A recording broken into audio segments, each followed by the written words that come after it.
नमस्कार दोस्तों, आपका हमारे YouTube चैनल पे स्वागत है और उम्मीद करता हूँ आप सभी अच्छे होंगे। आपकी अच्छी तैयारी चल रही होगी और जिस लक्ष्य को लेके आप हमारे YouTube चैनल पे ये अध्ययन कर रहे हो, दुआ करता हूँ वो जल्दी आपका पूरा हो। अब देखो, अपन ने अनुपात एवं समानुपात वाला टॉपिक पढ़ रहे हैं, जिसमें अपन 2 दिन अपन ने पढ़ लिए हैं। आज तीसरा दिन है इसका। तो देखो, इसमें जैसे कि ये क्वेश्चन आया है, इस क्वेश्चन में दिया हुआ है कि 2 संख्या का अनुपात 5:9 है और प्रत्येक संख्या में 9 जोड़ देने पर उनका अनुपात 16:27 हो जाता है। तो दोनों में से एक संख्या कौन सी है? दोनों में से एक संख्या कौन सी, ये ज्ञात करना है। तो देखो, ये तो अपने को अनुपात दिया हुआ है, कितना दिया हुआ है? 5:9।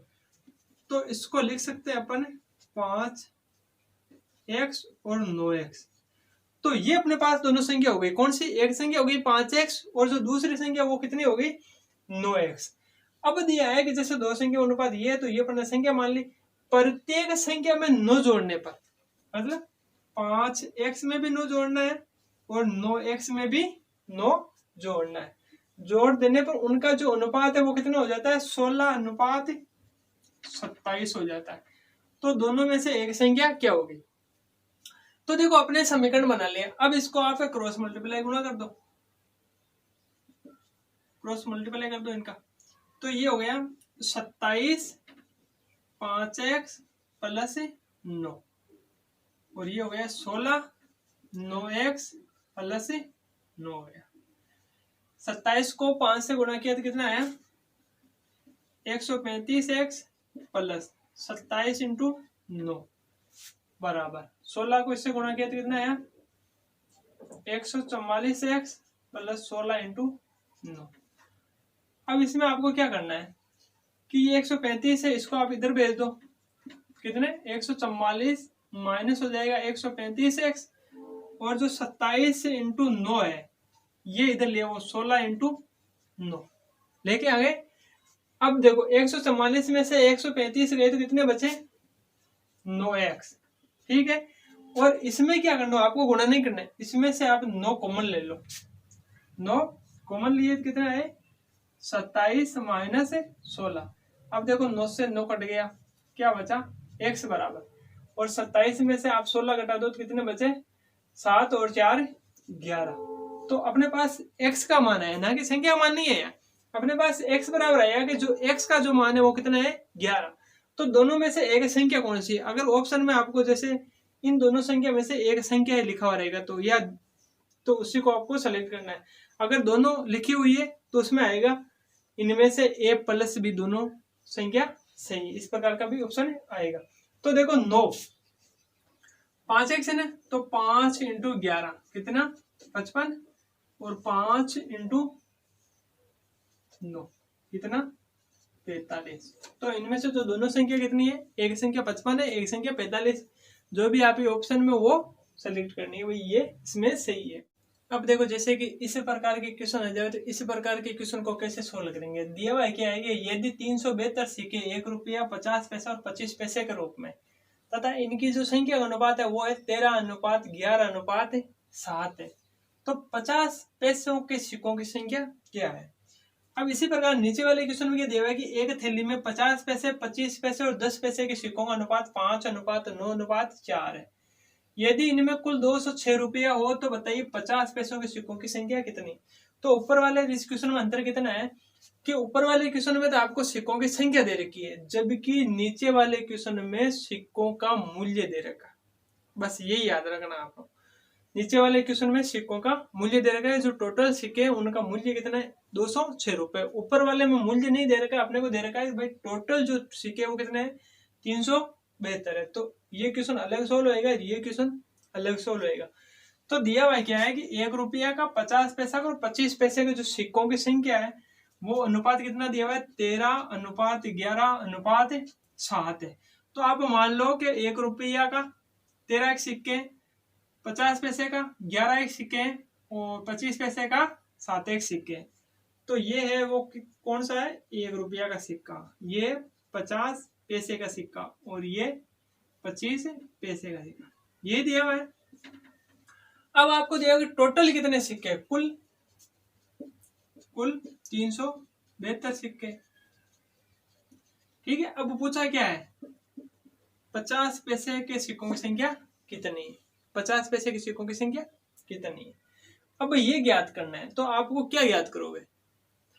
अब इसमें देखो दिया हुआ क्या, कुल सिक्के भाई इतने हैं और 50 पैसे के सिक्कों की संख्या ज्ञात करनी है। तो आप देखो कुल सिक्के कितने, 13x 11x प्लस 7x, तो 13x plus 11x plus 7x, यही है कुल सिक्के। इनके बराबर में अपने को मान दिया हुआ है कितना है, 372 है। अब इनको अपने जोड़ लिया तो कितने में, 18 और 13 31x बराबर 372 और x बराबर 372 बटा 31, कितनी बार, 12 बार। तो ये x का मान कितना है, 12। अब पूछा 50 पैसे के सिक्कों की संख्या कितनी है, 50 पैसे के कितने सिक्के, 11। 50 पैसे के जो सिक्कों की संख्या पूछी, इनके बराबर कितना है, 11x। तो 11 इंटू 12 कितना, 132 सिक्के। तो जो 50 पैसे के जो सिक्कों की संख्या है वो कितनी है, 132 सिक्के हैं।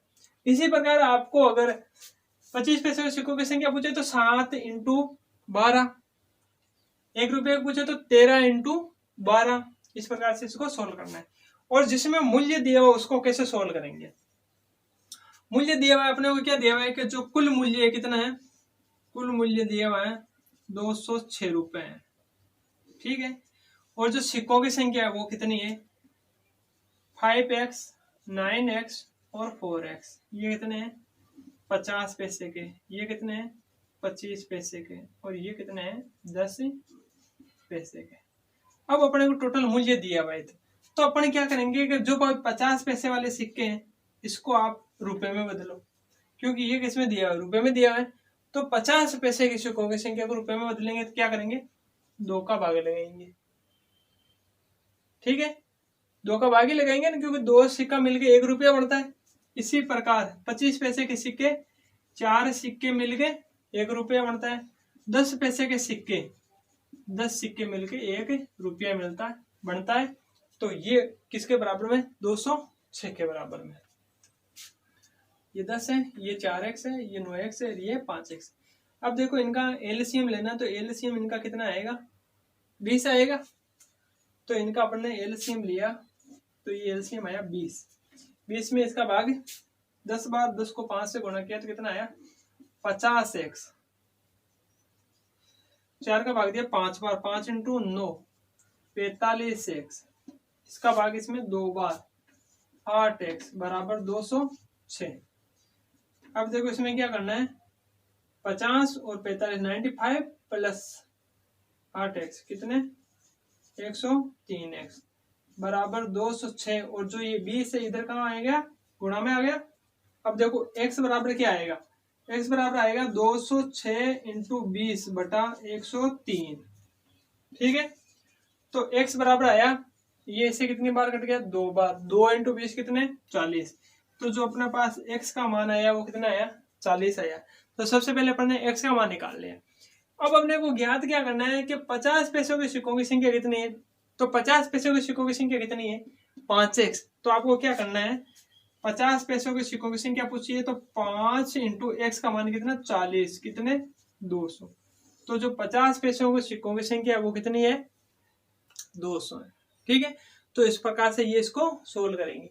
अगर जैसे इसमें सिक्के दिए हुए, इसमें कुछ रुपए भी दे सकते हैं, तो रुपए वाले को कैसे सोल्व करेंगे भाई, 1 रुपये के हिस्से में देखेंगे 10 रुपये है, तो उसको अपन जैसे क्या करेंगे, 10 इंटू जो अनुपात दिया है उसको इससे गुणा कर देंगे।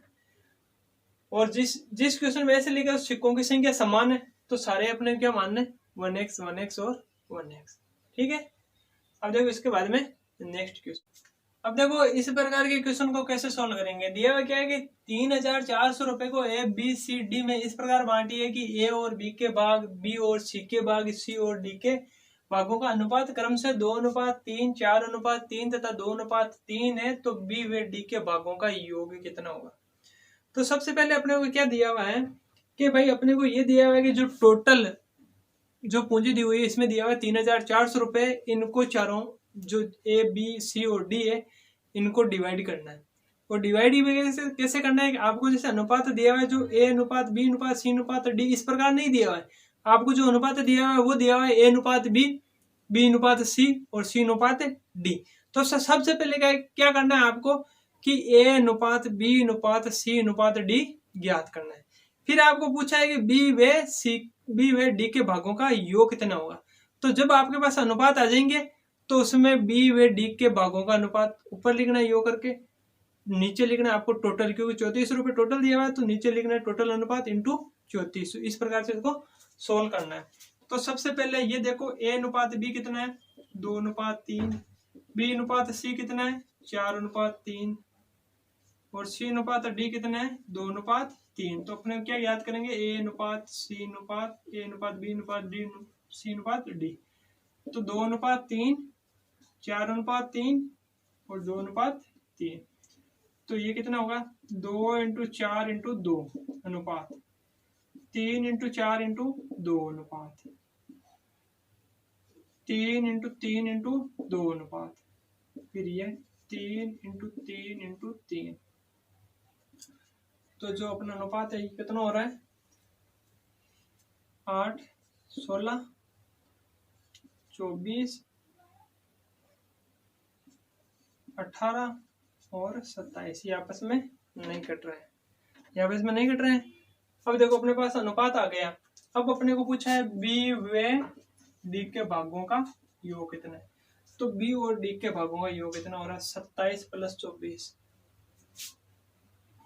27 प्लस 24 कितना हो रहा है 11 और ये कितना हो रहा है 51 बटा इन सब का टोटल कितना हो रहा है 18 और 16 का टोटल कर दो तो ये कितना हो रहा है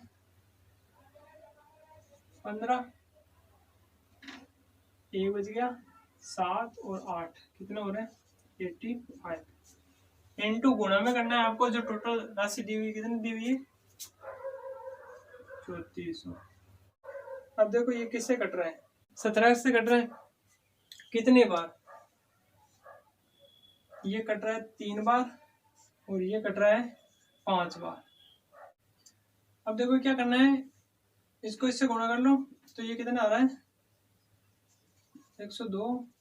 अब इसमें आपको 5 का भाग लगाना है तो कितनी बार 2 0 4 0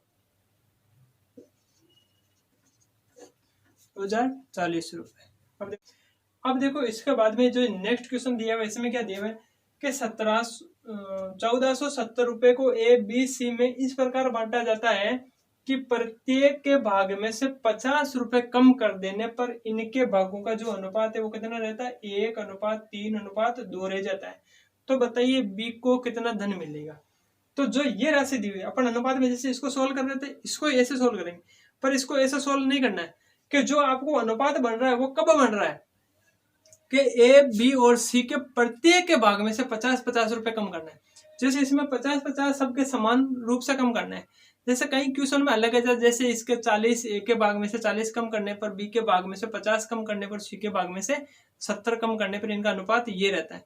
तो इसमें उसमें कुछ भी फर्क नहीं है। ज्यादा क्या करना है कि आप इनको जैसे ये तीनों के समान है तो 3 इंटू 50 कितने 150 कम करने पर ये अनुपात बन रहा है, जबकि जिसमें अलग अलग हो तो उनमें अलग अलग जोड़ के इसमें से माइनस कर दो, फिर जो अनुपात बन रहा है वो फिर इससे जो इनकी ये अनुपात दिया हुआ है इसके हिसाब से इनको मान निकाल लेंगे। फिर जो अपन ने कम किया था वो उसमें अपन ऐड कर देंगे वापस। अब देखो कैसे करना है, जैसे ये दिया हुआ है 1470, इसमें से कितने माइनस करने 50 इंटू 3, 1470 माइनस 150 तो ये कितने हो रहे हैं 1320 रुपए। अब 1320 को अपन अनुपात के हिसाब से डिवाइड करते हैं। तो बी का पूछा है, बी का धन पूछा है ना, तो बी का धन बराबर बी का अनुपात कितना है 3, ये टोटल है तो इनका टोटल कितना हो रहा है 6 इंटू 1320 प्लस 50 जो अपन ने पहले कम किया था वो। अब देखो ये इससे कितनी बार कट रहे हैं 2 बार, 2 का इसमें भाग दिया तो 6 प्लस 50 और ये कितना हुआ 710 रुपए। तो जो बी का हिस्सा है वो कितना है 710 रुपए। तो इस प्रकार से आएगा, एक का पूछे तो एक का, और जिसमें अलग अलग माइनस करना हो ना तो उसमें बाद में जितने जिसके हिस्से में से माइनस किया उसके हिस्से से उतना प्लस कर देंगे। अब देखो इस प्रकार के क्वेश्चन को कैसे सोल्व करेंगे। जैसे दिया गया है ए तथा बी की मासिक आय का अनुपात 5:6 तथा उनके मासिक खर्च का जो अनुपात दिया है वो कितना दिया हुआ है 3:4 दिया हुआ है। अब देखिए यदि ये प्रतिमाह क्रम से 1800 और 1600 रुपए की बचत करते हैं तो बताइए बी की मासिक आय कितनी है। तो देखो इनकी आय दी हुई है, ये वह बी की आय कितनी है 5:6, तो इसको मान लो 5x 6x। अब क्या दिया हुआ है ए वे बी का वे खर्चा कितना दिया हुआ है, इसको मान लो 3y, इसको मान लो 4y। अब आपको दिया हुआ है क्या है, ये बचत है, तो आपको पता है बचत बराबर क्या होता है आय माइनस वे खर्च, वही होता है ना बचत। अब देखो इन दोनों की दी हुई है ना तो दोनों का याद करो, आय में से खर्च को निकालो, तो देखो 5x में से 3y को निकालते हैं, तो एक के आय में से एक का खर्च निकालेंगे तो एक की बचत बचेगी, कितनी आएगी 1800, जो कि अपने को दी हुई है। ठीक है, अब बी की 6x में से 4y घटाए तो कितने आए 1600। ये समीकरण अपना 1 हो गया, ये समीकरण 2 हो गया। अब आपको करना है क्या है x और y को मान निकालना है। भाई b की आय कैसे आएगी, जब अपने पास x का मान आएगा तो b की आय आएगी। अब इसमें क्या करना है, जो समीकरण फर्स्ट है भाई x का मान निकालना, b के मान को बराबर करना है। तो जो समीकरण 1 है उसको 4 से, जो समीकरण 2 है उसको 3 से गुणा करो, तो 4 से इसको गुणा किया तो कितना आया 20x और 12y, और 4 से गुणा किया तो 36 7200। इसी प्रकार इसको 3 से गुणा किया तो 18x 12y और 16 × 3 32 48। ये समीकरण 3 और ये समीकरण 4। अब क्या करना है कि जो समीकरण 4 है उसके चिन्ह चेंज कर दो, माइनस कर दो, माइनस तो ये माइनस माइनस प्लस और ये क्या हो जाएगा माइनस हो जाएगा। अब देखो ये तो क्या हो जाएगा 0, 18 में से 20 में से 18 गए तो कितने बचे 2x, और 7200 में से 4800 गए तो कितने बचे 2400। x बराबर कितना आया अपने पास 1200। अब अपने पास x का मान आ गया, तो क्या पूछा b की मासिक आय, तो b की आय कितनी है, b की आय है 6x, तो 6 × x का मान कितना है 1200, तो ये हो गया 12 × 6 कितना 7200 रुपये। तो बी की आय 7500 रुपये। ठीक है, इस प्रकार से इस क्वेश्चन को अपन सोल्व करेंगे और ये टॉपिक अपना यहीं पे समाप्त होता है। और आपको ये टॉपिक अच्छी तरह से समझ में आया होगा और इसके आप नोट्स बना रही हो, कॉपी में नोट कर रही हो, तो जैसे आप इसके जो कंप्लीट टॉपिक के नोट्स हो गए तो उसको एक बार आप रिवीजन कर लो ताकि आपको आसानी से ये याद भी हो जाए और समझ में भी आ जाए। ठीक है, धन्यवाद।